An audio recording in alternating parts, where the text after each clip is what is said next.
you're setting a standard and you speaking up for yourself and speaking up on the situation. I feel like a lot of men feel like that's being domineering or masculine because you're supposed to just sit back and take it. In 2022, a woman speaking up for herself is not masculine. It's the context and the tone you speak up for yourself with. When you speak up in a challenging manner to a man, that's when you become masculine. You can still speak up to a man and voice your frustration and issues from a feminine point of view. But you don't have to feel you have to buck up to a man and challenge him. That's where the masculinity come in, and that's where the disconnect is coming in, because y'all understand when I say that, y'all act like I'm saying, oh, because speaking up for herself, she be masculine. That's not it, because we don't mind a woman speaking up for herself. It's fine. It's the delivery. It's the context how you come at a man with the level of challenging. You challenging a man is masculine. No. It's not. But Byron, listen. I don't. You can talk to a man quietly, like a woman, as you say, but they don't get it until you get gangster with them, like get with them like a nigga would, and then they act like they understand that better. But what I'm saying, why would you be with a man when we to where in a mild tone? But as a woman, why would you be with a man where you sacrifice your femininity and become more masculine for him to understand you? That shouldn't be a relationship you want to be in. If you gotta become masculine for your man to understand you, then that's a problem for you and your situation. No man should force his woman to become masculine for him to understand her. That's just what we've become accustomed to, because a lot of men don't act like they should. Is that what you're accustomed to? Or is that what you're accustomed to? Or is that what you're perceiving in the situation? Or do you feel that's the way you want to be heard? No. Because a lot of times it's perception. When I was quiet, I've been through that. When I was quiet and, spoke when I need to be, when I need to say what I need to say, it was like I was a pushover. But when I get with them, house cleared. Everybody listen. You got to get stupid with people for them to understand. So what made you feel like a pushover? Explain to me. We're gonna break that down. So what in his response made you feel like a pushover? Because when I said it quietly, he acted like he didn't hear me. As far as what do you mean by that? What do you mean by that? Anything that like she just can be bothering me. Came with a calm tone and wanted to have a discussion. Just like it's not ready. Or like, but what I'm saying, what makes you feel like you think he wasn't hearing you? Like what? It wasn't because she's talking about a particular situation. She's talking about a particular situation. Or situation. No, she said she was in a situation. I was in a situation like that. Yeah. So we're gonna speak directly to that. No names on that stuff. But what I'm saying is, so what in his responses made you feel that he wasn't hearing you? Was it because you didn't get the response you felt you should have gotten, or you just got no response at all? The response was like I didn't say anything, basically. But when I had to get loud for him to like react, and that's crazy. But it's like some men, you can't talk to them in a normal tone like a person. You have to talk to them like they're like another man talking to another man for them to understand and do what you asking them to do. So what I took from that? What I took from that was basically you were with a man who didn't respond until you attacked his masculinity. Yep, right. There's a lot of them out here. Yeah, because they feel like you're supposed to. And that goes back to the original point of, yes, it is a lot of men out here like that. We got to attack their masculinity for them to respond to you. And that is because a lot of these men out here now are getting their masculinity defined by what a woman think masculinity is. So if a woman buck up to you, now I got something that I feel I need out of her. That's not showing much. Real men want a feminine woman. Honestly, this is my personal opinion. I believe real men want a feminine woman. I don't want a woman to buck up. I want a woman to call me out when I'm wrong. If I'm wrong, call me out on it because I want to be right.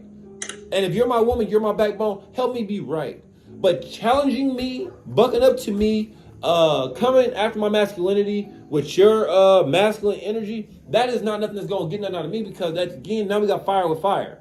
You're not deleting one of the things that get rid of the fire. You're adding more fire. So now this little 2-level blaze went to a 5-level blaze now. A 5-alarm fire, because now you're adding fire to fire. So I'm not saying you're wrong about what you said, because he may have been a man who responded to that masculine energy came out of you. But most men do not want to constantly have masculine energy from their woman to battle with. You get what I'm saying? That's just the average man. Now, I'm not saying it's not one-offs. Go ahead. I want to know how, because I hear this, average man doesn't want that, for a woman to be argumentative, but when it comes to dealing with a situation, it's like he avoids it. So it's like, how can you not want her to be aggressive towards you if you're not addressing the situation? I mean, it's about self-control, honestly. Like, I had a conversation with a young lady earlier, we're talking about that, and she was like, oh, well, when he go hard, you do what case may be, then I'm gonna go hard, and he not gonna calm down, so why I gotta calm down? It's because somebody has to be the bigger person, and 9 times out of 10, men, we're lions. So when we get in attack mode, we ready to fight. Women, they can argue you down all day. But a man, we're not gonna argue for too long. We're ready to take the next level after we start arguing for a minute. Like, and that's why it gets so intense when you argue with a man. That's why I say when you're challenging him, a man take you bucking up to him masculine, you're challenging him.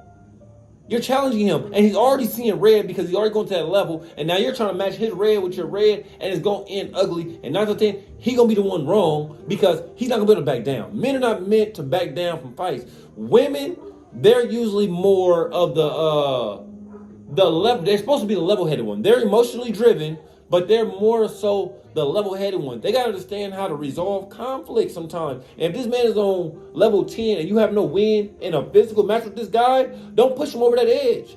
Let him have that. You let him have the argument right there. It's not hurting you. Take a step back. That day, that night, or the next day, when cool heads have prevailed, then y'all can rehatch the conversation when he's not on 10. But when he's on 10, don't match him with masculine energy. Because it's not going to be good. Byron, I don't necessarily think that's a masculine or feminine thing. A person, your partner shouldn't bring the worst out in you. Exactly. A partner shouldn't. So it's not like, oh, she's being masculine. If you're with somebody who is constantly doing something, if you already had a conversation, multiple conversations, and they continue to do it, then that means there possibly will be a reaction, and that may bring out the worst in you. It's not a masculine, feminine thing, but you can be. And every man doesn't want as a passive feminine women as you're saying. Some guys are more laid back and willing to take, but that don't mean feminine. No, I totally agree with that. I totally agree with that. I'm not saying you're wrong, Kelly. But what I'm saying is, when a man is on that level, like, we all get mad. Like, we get to that point sometimes. It just there. We sound see like you red. been with rage. You was with Huh? What'd you say? It sounded like you was with rage and you experienced a masculine chick that just No. This was just a conversation that was being had, like, amongst, like, about when a man has masculine energy and the woman is matched with it. So it's just a conversation, not a personal situation. But what I'm saying is, if a man is there to that level, and we've all been there, men and women been a level to where you're just there. You don't need somebody to sit back and agitate the situation because you're already on your tipping point before you even get to that level to where you feel you want to go there. And then you got somebody adding to that with their own energy that shouldn't even be brought to it. Because if I'm hot, and you probably don't, if you're getting hot because I'm hot, that's the issue. And then she came to me and was saying something like, I forgot that point I was about to make, but oh well. The energy shouldn't be matched. You get what I'm saying? If it's negative energy, you don't match negative energy with negative energy. I'm gonna back myself out of the situation. You know what I'm saying? Oh, she was like, oh, so you don't let people get you to that point and you about to go off and it takes to the next level. I'm like, no, because if I get to that point, only time I get to that point is if I've been drinking and I'm not in control of who I am. But if I'm a sober person, I'm more likely conscious of what's going on. So if I see I'm conversing with somebody and it's not making no headway, I'm gonna stop the conversation because I know where it's gonna get to. Why are we still? Yeah. If we talking and I see it's getting heated, we're about to go to the next level, I'm gonna end it because there's no point of it. You know, we're not saying, all right, fuck it, it is what it is. Yeah. But if I see your energy is getting where it don't need to be, I'm not about to go, oh, you hot, now I'm about to get hot now too, so we'll see who's bigger. Who's taking me out more? Like, nah, like, for what? What am I gonna win from that?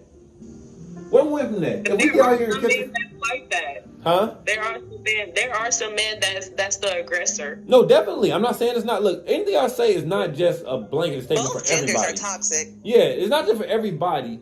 But what I'm saying is, like we hit on earlier, I do believe energies are gender specific. Feminine energy should be for women only, and masculine energy should be for men only. But you do got those that cross the line on both sides. You get what I'm saying? And the whole point of this conversation is to let my women, most of you women are feminine women, but most of you guys are successful, so you do portray a certain part of masculine energy. And my goal is to let you know that the masculine energy that you possess, you don't even need it. Because your feminine energy will get you much further than the masculine energy you put out. That's my only point. Like, you know what I'm saying? You don't need that masculine energy that you possess. You get me? Yeah. Because if you on the back end of the spectrum, if you had a man with that feminine energy, you wouldn't respect that. How you gonna respect a man with feminine energy? So when you look at a man and you come with masculine energy and he not fucking with it like that, how you gonna condemn him because you just can't handle it? It's not that I can't handle it. Why do I want to deal with that? I don't like that. You get what I'm saying? And that's energy that we are trying. Well, that's the message I'm trying to convey. Right. Look at. I seen a Oh shit.